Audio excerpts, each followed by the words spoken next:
if you get that far behind on your top laner, they will know how to punish you harder, and you will probably lose the game.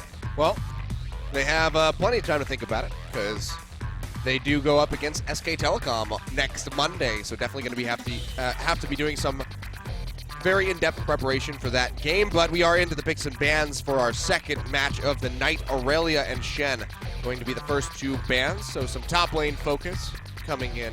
Shen, of course, Longzhu just not able to first pick it. Don't want that in the hands of ADD, so they take it off the board. It's going to be Sivir yet again. Yeah, this by is MVP. banned by MVP. And I think what's so interesting about the story that this pick and ban phase tells us from their previous matches, we see Longzhu take out the Trundle and Sivir, two champions that MVP had in both of their games. MVP takes the Vladimir, the champion that Longzhu had in both their games, and they've won all the games so far. So right now for Longzhu, it's not a good look when it comes to actually stopping MVP's strategy, because they tried to force them onto something new, and that something new proved every bit as effective, in fact, arguably more effective than either of their games in their past best of three. So I'd be a little bit worried here.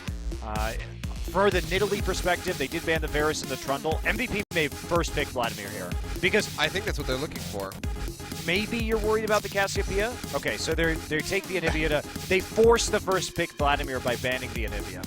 Okay, so that means they have something else in mind. Maybe just go back to the Cassiopeia, which was doing a good job early on in that matchup. Coco did do more damage to champions than anyone else in that game. Yeah. I don't think Coco's individual performance was the issue.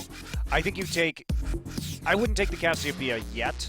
I would grab a priority jungler, depending on what you want. You could try and take away the Rek'Sai this game, and then maybe you take that Ashe, because the Ashe was a problem in the last game for sure. Yeah, which, of course, with the Vladimir on the side of MVP, that just means that Pure has to go for this Karma yet again, so they will take the Ashe for themselves. We'll see how Fury is going to run with this one, whether or not he can have as strong of a performance as Maha, because he did do a lot of silly things with the Ezreal, so putting him on a much more precarious AD carry has me somewhat concerned for his future.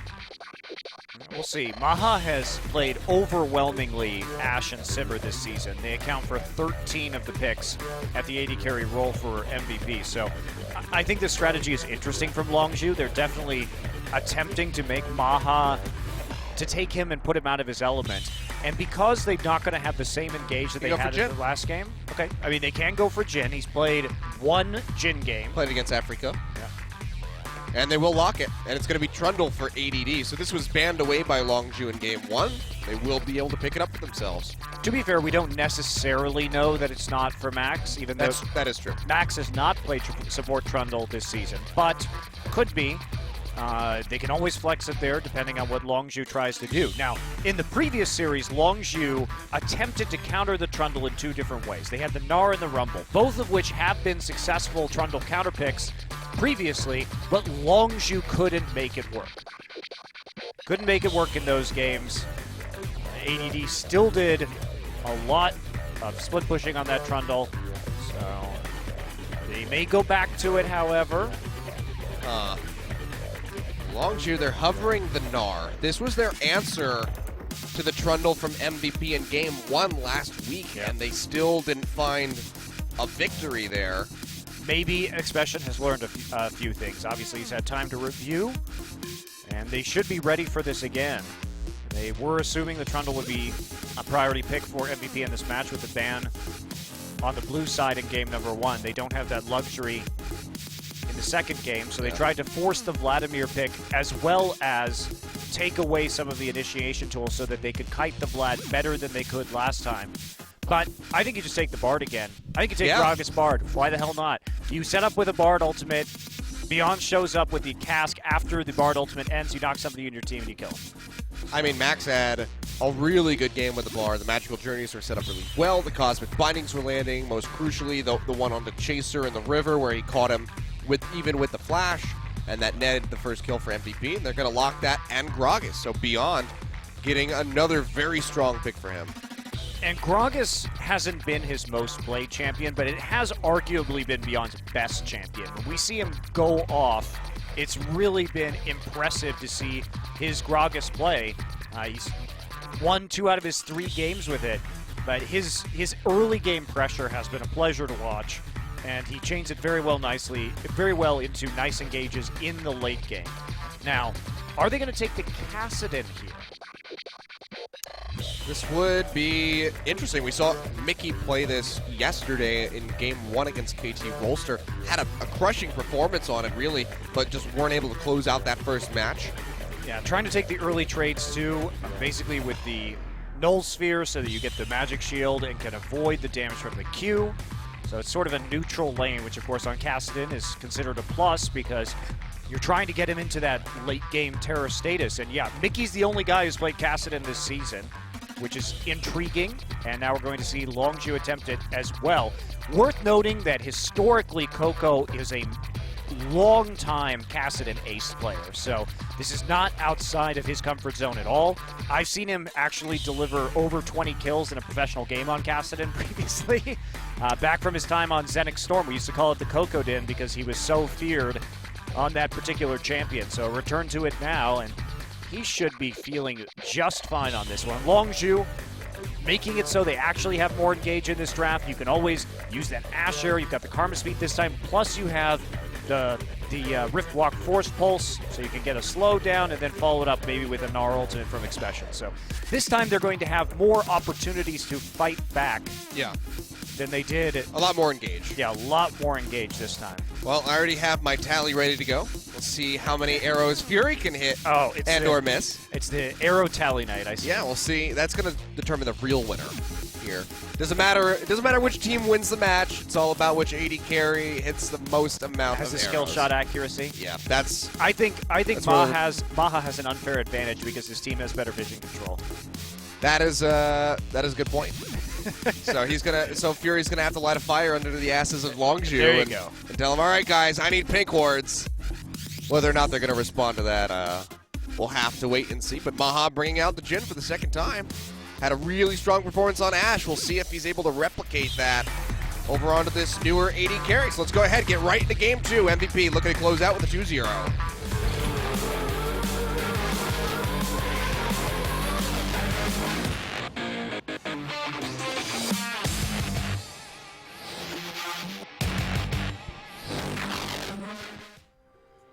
And what did I do to deserve this? It's another Cloud Drake start.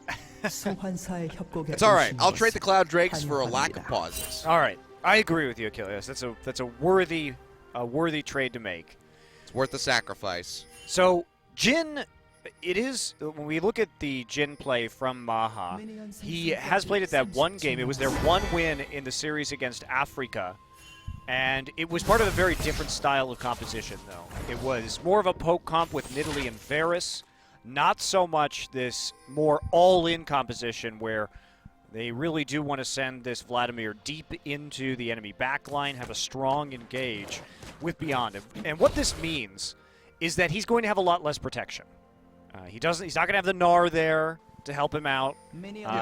He's going to have to make sure that his positioning is strong to avoid being dove on himself by a Gnar and a Kassadin. So we'll see how he holds up in a composition that is less expected to poke and more expected to just have the front line go all in, and he will be left, for the most part, all by himself. Okay. Well, he is running Deathfire Touch, which has been more rare these days. We've seen a little bit more Thunderlords usage here in Korea. I know Deathfire Touch still more popular in the West, but Thunderlords does give you a little bit more presence in the laning phase, but is worse in the long run. They're going to go for a double invade here with Fury and Pure. ADD going to get exhausted out, but Beyond's there to try to fire back. Has the red buff now. Here comes Ian crashing down. Fury has to just flash the wall. They go into the flash body slam onto Pure. He is going to fall. First blood going over to Ian. Longzhu with a very bizarre invade, and they are just going to really pay for that. I don't know why you would do that, Achilles, when Kassadin is your mid laner. And I guess it's just time for rejuvenation beads. That build from ADD. This feels like a season 3 thing that he's got going on here. Max will invade onto Chaser. He's gonna flash in for the pop-up. Max flashes away. Flash forward by Expression. They should be able to close this one out. Well, actually, no. Maha arrives with a heal, and Max gets out alive. So that's both flashes down from the top and jungle of Longzhu just for the support of MVP, and he gets out alive. Yeah. MVP are... I mean, this is the early game they needed, I guess. That invade really going south. So they tried Longzhu tried something tricky by coming through the river north of the Dragon Pit to try and actually stop the jungle. But considering the red buff had already been done, and if we look at their duo lane, yes, they have the Karma and the Ashe, so they do have some amount of speed and slows in the early game, but I mean, Beyond is a Gragas with red buff and a flash, and Ian was able just to waltz straight down there to turn it into a 3v2, because what is Kassadin going to do to you at level 1? Here's a Null Sphere. Yeah, it's like... Okay. I have a Spell Shield now. Meanwhile, Ian has 2 movement abilities. Beyond is going to get that, but Chaser may kill him. Yeah, Chaser does get the kill, so just waiting in that brush for Beyond to roam over. That's going to net him a double buff, so he does make up for a bit of lost time. So a good pickup. Still going to be MVP with a lead and a faster tempo onto this tower up top. But at least a good turnaround from Chaser. Yeah, interesting build, of course, from ADT, going for the rejuvenation beads. But if you actually think about it, it does somewhat make sense. I don't know if this is the most optimal build, but what's going through his mind right now is that I've got the King's Tribute. I've got this Trundle passive that's going to give me HP when the minions die around me. I'm magnifying my base regen with these items. And not only that, but when I get into lane against the Gnar, he's going to have a range advantage on me. So that he's going to be harassing me in mini Gnar form with the auto attack. It's going to suck because I'm Trundle. Yeah. At least I have I have now items to regenerate my HP and my passive to deal with this scenario, and that's what's going to happen because we are seeing both dual lanes head into the bottom side right now. So Longzhu taking the 1v1 and the 2v2 after the switch around here. So we'll be ADD in the short lane and Maha and Max in the long lane, vice versa for Longzhu. Yeah, that's a good point. I mean, because if you think of the other starting items that we see from Trundles, the Corrupting Potion being one of them, and then the Doran Shield. So this will give him more health regen than the Doran Shield, and the Corrupting Potion, of course, did get nerfed a little while ago, so it has less health regain on it. So just... Also, he only got an assist, so he wasn't going to have enough money for a Doran Shield. Yeah, either. yeah. So, well, I mean a Doran Shield start as opposed to going for something like this. Yeah. So does just switch it up a little bit. ADD innovating in the top lane. It is interesting, though. I will give it that. So. Let's see how well that's going to work out. Maha going for a very early call. Going to be going up against the double long sword that Fury has for himself. Of course, he's just looking for that Caulfield's Warhammer so he can get an Essence Reaver by the look of it. So won't be rushing something like the Hurricane. Yeah. At least not until after he gets the Warhammer. Yeah, he's probably just going to go for Essence Reaver in this game. It's kind of awkward to go for Caulfield's Warhammer and then go straight into Hurricane because you just don't have a whole lot of AD that way. Preferable if you can go BF Sword, but not going to be the case, as awkward back timings will prevent that from happening. Will be the Rod of Aegis first for Kotos Kassadin. He's holding up pretty well in spite of having that first blood disadvantage, but again, that's this matchup. Both of these champions in the mid lane do take some time to scale. ADD, look at that though, doing a lot of harassment on Expression. Yep, that's just really annoying. I mean, every rejuvenation bead gives him plus 50% base health regeneration. It's a substantial amount in this early game, and I like that we're seeing this change because ADD, obviously no stranger to this matchup versus Expression, considering it happened last Monday. And we're seeing him do something fun. Yeah, I mean, you can only expect that they were really ready for this Gnar pick to come out. The other thing that they played, because they played Trundle in both of those matches, so they started with Gnar, and then Expression ended with Rumble, which wasn't that good. Yeah. So I feel like MVP really knew that the Gnar was going to be the only answer that Expression was able to bring out. So with his adaptations working out, you can see one of those Reju beads going to go as he turns it into a Tiamat. Question is what is he going to do with the rest of it? Probably just sell them. I would think so. So just looking for that early regen power, and then we'll just inevitably get rid of those. Pillar's going to come down, but not going to cancel that tunnel out from Chaser, so can't get a pick onto him. Well, this has been interesting. It's been fun to see this. Yeah. We've seen many different iterations of this Trundle matchup right now, and as people have gotten better at countering it with picks like Gnar, picks like Rumble, there's been a little bit of innovation to make sure that he can get over the hump in the early game, and he's not really suffering when it comes to CS because he's been able to walk up and just take the hits to the face from Expression so well. So he attempted a blue buff takeaway here. Beyond is there. Yeah, they see him with the Tremor sense. He's going to go in, Expression target takes a good bit of damage. Hemoplug comes down, does find Chaser, who fail flashes over the wall. That might be a death sentence for him. Doesn't have the tunnel system, can't get out. He's going to go down, has to blow the flash there from Coco. Couldn't get Ripped Walk in time. 2 kills going over to MVP, and now Fury getting engaged on, and just that one bullet with the help of Max with that Ignite is enough to take down Fury, who used both flash and heal. And suddenly MVP have a 2,000 gold lead. I want to know how Max got back there into the tri-brush in the first place to even start that play. It is a mystery. It definitely is. I mean, it was a really well-coordinated play from MVP. Pure was going up into the mid lane to sort of help out with that situation. But why Longzhu would be trying to contest the blue buff this early on in the game? Remember that Ian was already a bit ahead in this lane because of the first blood. And Coco, he has a catalyst. He's not able to do anything right now. Ian at least has magic resist for combat because he went with the cowl early on. So Chaser and Expression going in and trying to make that play was just a bit foolish. They just don't have the combat items ready, but maybe they can take out ADD. He still has Flash, though. Yeah, he does have Flash, but he gets chain stunned. The Gnar ultimate there now going to get popped up. That was a really bad Flash. Really bad Flash by ADD. He is going to go down. That's another kill over to Chaser, who will have all of those 2 kills that Longzhu's been able to pick up. Watching that, it looked like ADD realized that he should have flashed when Expression flashed so that he wasn't hit by the Gnar ultimate, and then he just panicked and flashed anyway afterwards. Because as soon as you get hit by that Gnar ult and Chaser cuts you off, the flash does absolutely nothing. I mean, not even just the Gnar ult, but the Gnar ult into the stun, which just provides more time for Chaser to get underneath you. You just can't flash after that. So ADD a little bit sloppy right here. Just a bit, but still going to be in a decent spot. The waves jumped really far forward onto that tier 2, which is going to be the biggest concern of his. But we'll take another look at this fight around blue. Yeah, I just don't know why you would go for this. Ian again with the fast ghost, and they're just sitting there. It had already been warded, so it's a Hemo Plague. I mean, the fail flash, as you said, over the wall. I think Chaser's flash was worse than ADD's. And we'll see. Okay, so we'll see this. So he just walked up the ramp through River, and then just comes in and bobs Fury. He's 6. He doesn't throw his arrow. Wow. Well, I'm gonna count that as an arrow missed by Fury. That goes on to the tally.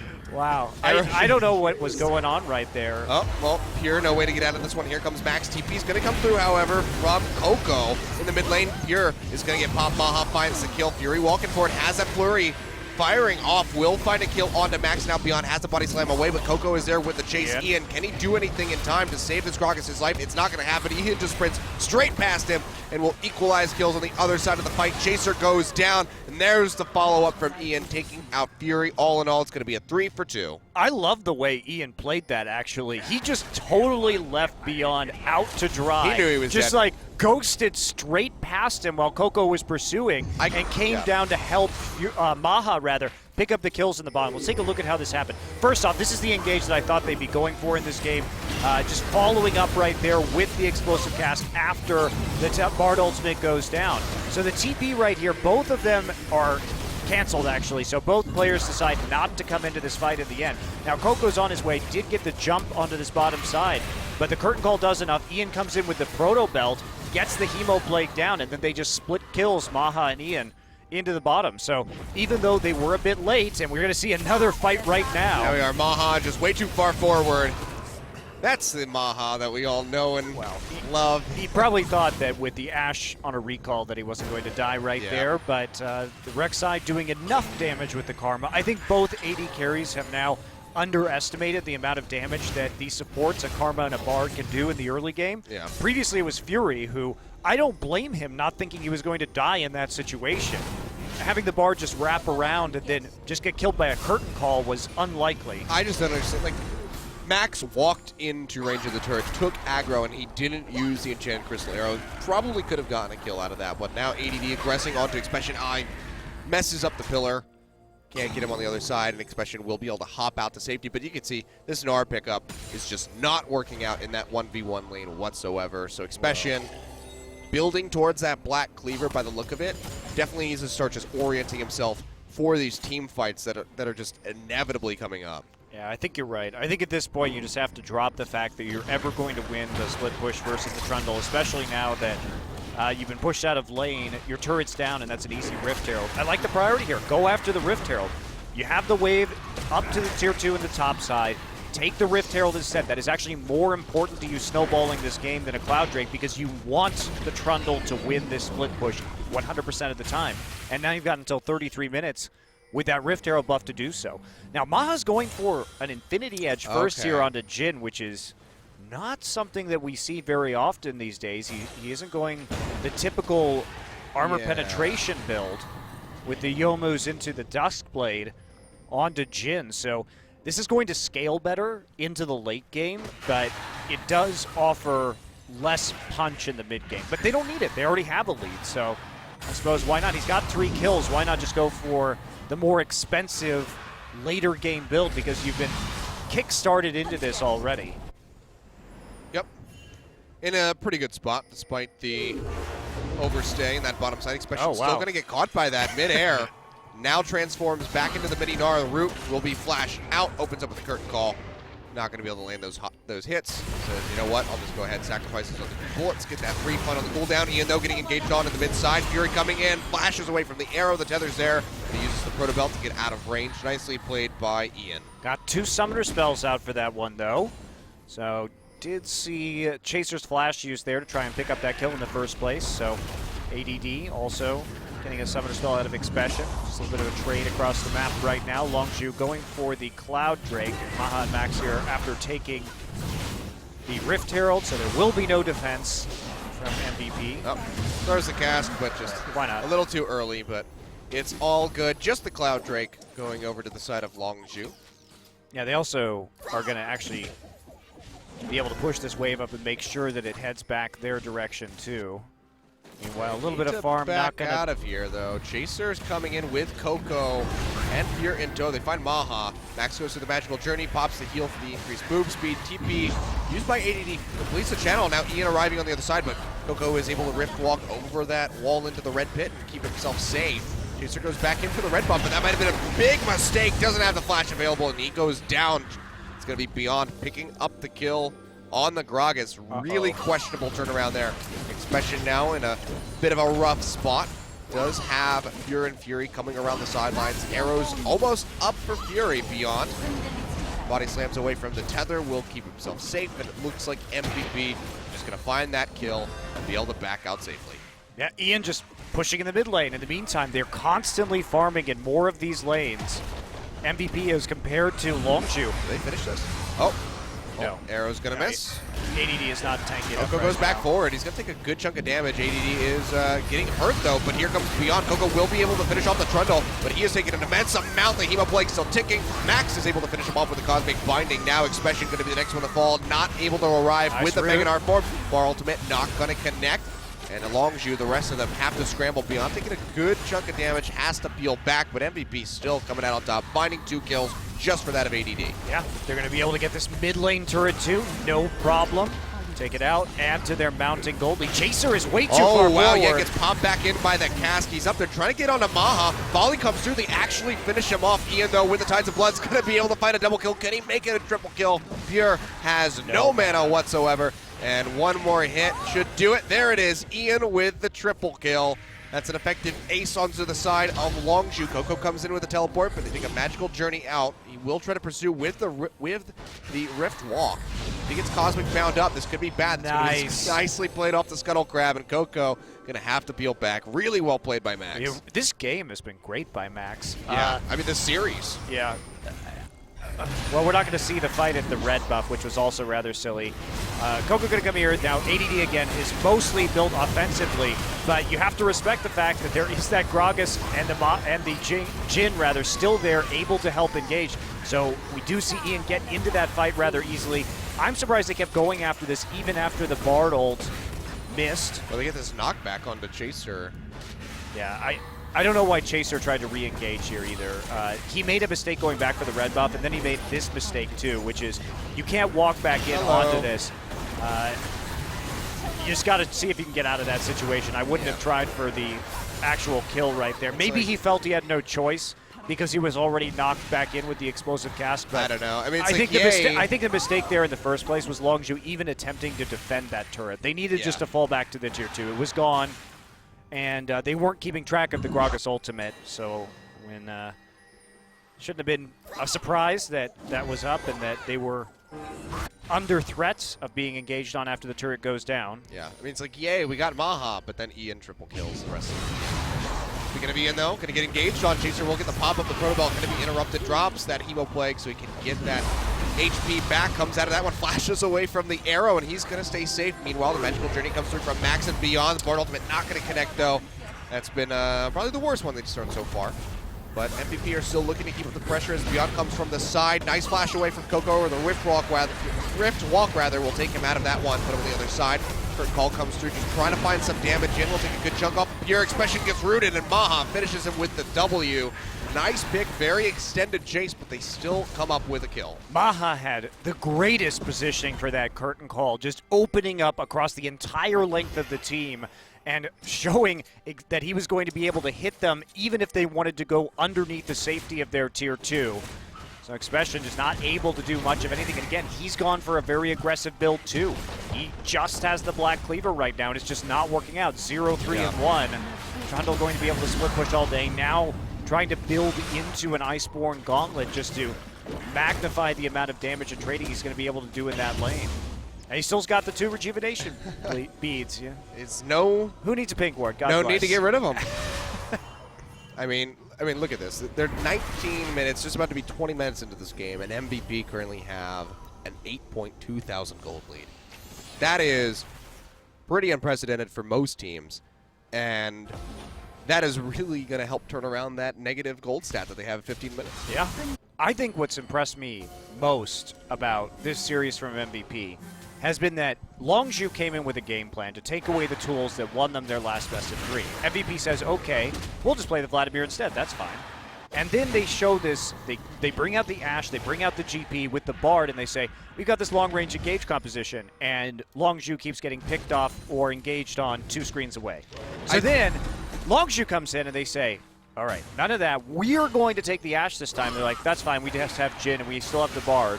And we're just going to take the Gragas instead so that we can reliably execute these engagements. And they've been pulling it off. Yeah, I mean, the weirdest thing for me for the side of Longzhu was banning the Anivia and giving this Vlad pick over to MVP. It just didn't seem like it was going to work out. Double Bard ultimate comes through on a Pure and Chaser, opening up with the Curtain Call. First shot's going to miss. They find one onto Expression. Third one. And now the 4th onto Chaser. Not a whole lot of damage being dealt. Expression going to be the lowest member. Ian over the wall just pops and rips through the rest of that remaining HP. And now ADD is going to cut off Coco. Still has that Rift Walk, but he is in a really bad spot. Chaser unburrows to get the pop-up on to that Trundle, but the Subjugate comes out and he's taking a bunch of damage. He's going to get finished off by Maha, and Ian splits back in. Finds Coco with the Hemo Plague, but won't be able to finish him out. But 2 kills go over to the side of MVP, and they are going to go straight over to Baron with that jungler dead. Yeah, Max actually was nearly killed by the Baron after going into the pit, but did escape with his life. Now returning to join the rest of his team. That fight, it shows how far ahead MVP is right now. Ian doing a ridiculous amount of damage. They're going to try to TP in. Coco comes in above them.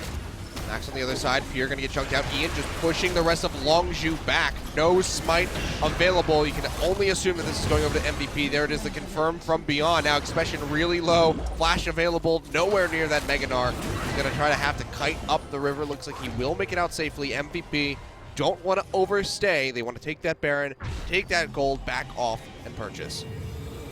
Just backing off. Easy Baron. And again, a well-controlled objective from MVP, as you noted.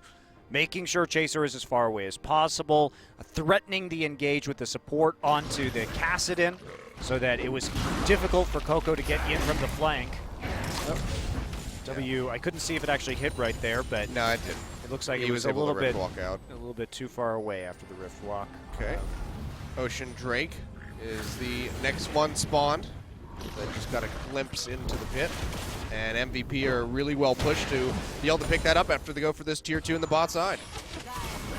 And you can see the Jhin right now. Baja is so ridiculously ahead of Fury. He's basically a full item ahead at this 2, stage. 3, and fourth's not going to hit, but Chaser gets knocked back in. Still no flash available. Will be able to tunnel out to safety. Chemo Plague was not used, so he will make it out with his life, but barely so. And MVP takes down the tier 2, and they're going to continue the siege moving forward. Fury, of course, going to be a big proponent of their wave clear, not able to walk up. Questions on the sideline, building up that Gnar bar as best as he can by throwing out the boomerang, but he's still a little ways away from an engagement. This turn's about to fall. This would be a little bit foolish, potentially, as he gets chunked out to half HP. MVP's coordination This around is these really engages is excellent in this series.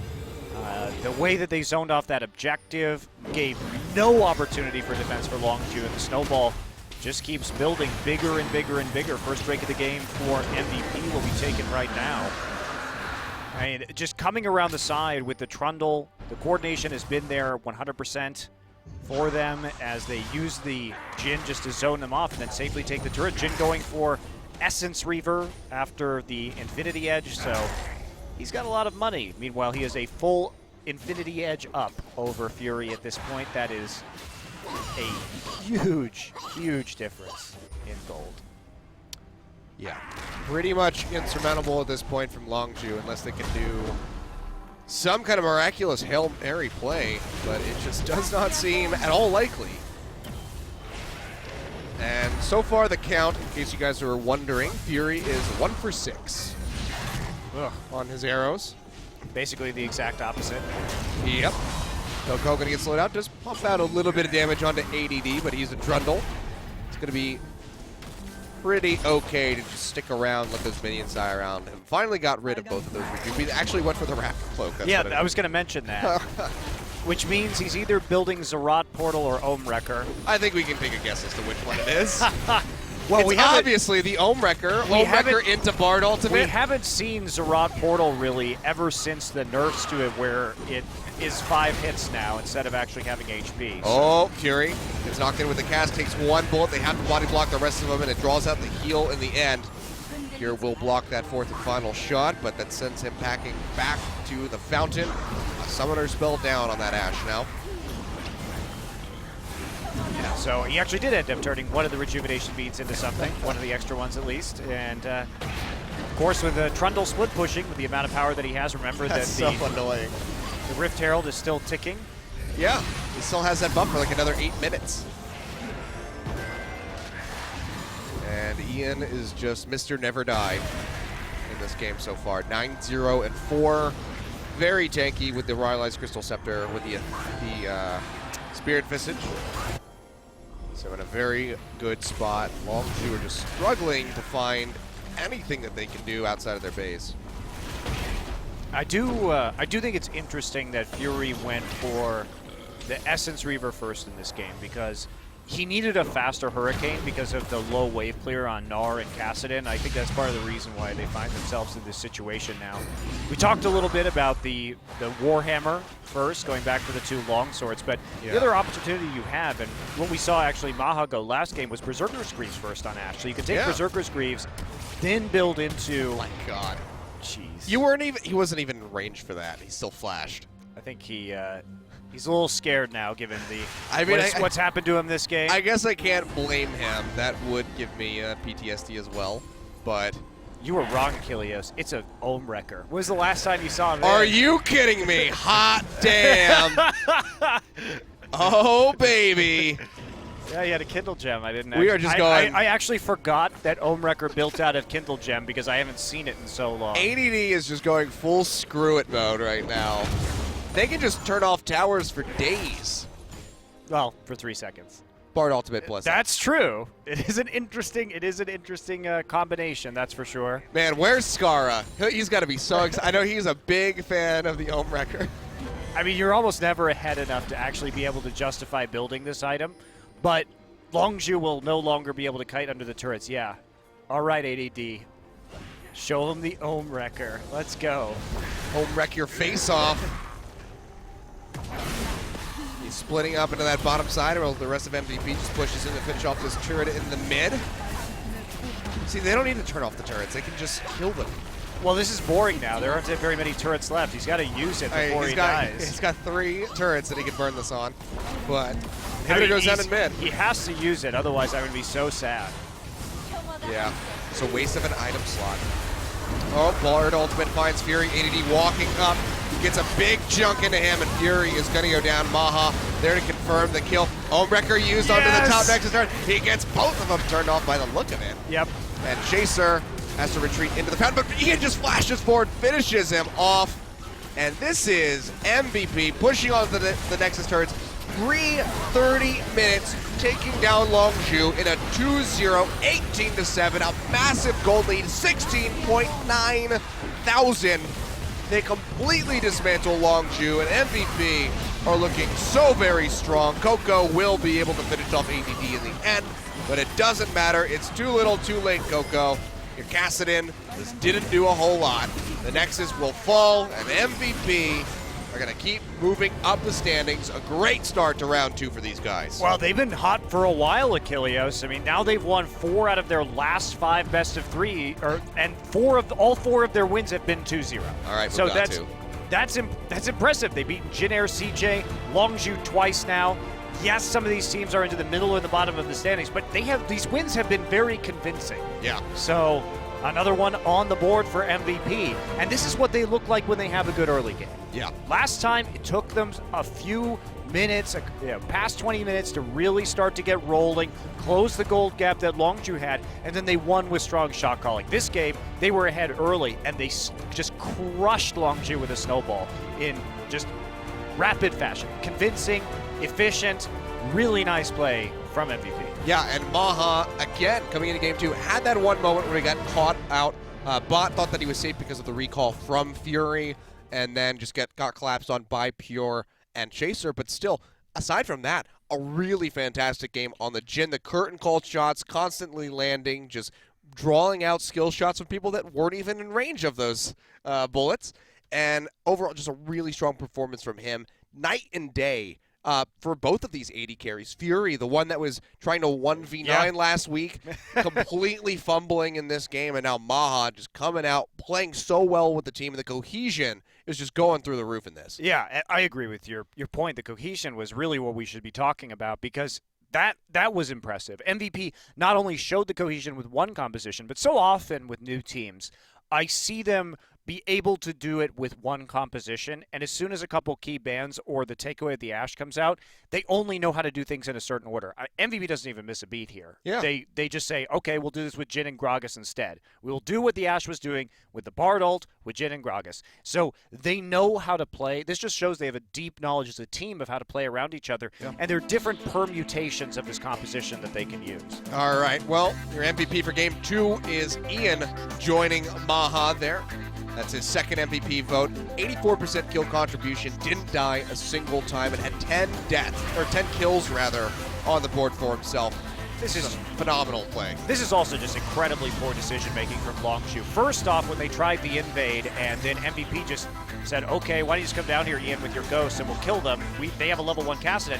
And then they were trying to contest a blue buff, 3v3 with a Kassadin that has Catalyst, and the vision was already there. Beyond gets a double body slam into a barrel, and if you start like that early in the game, you're just going to lose in the enemy jungle. So, and they just didn't have the items. The Catalyst Kassadin is not going to do anything.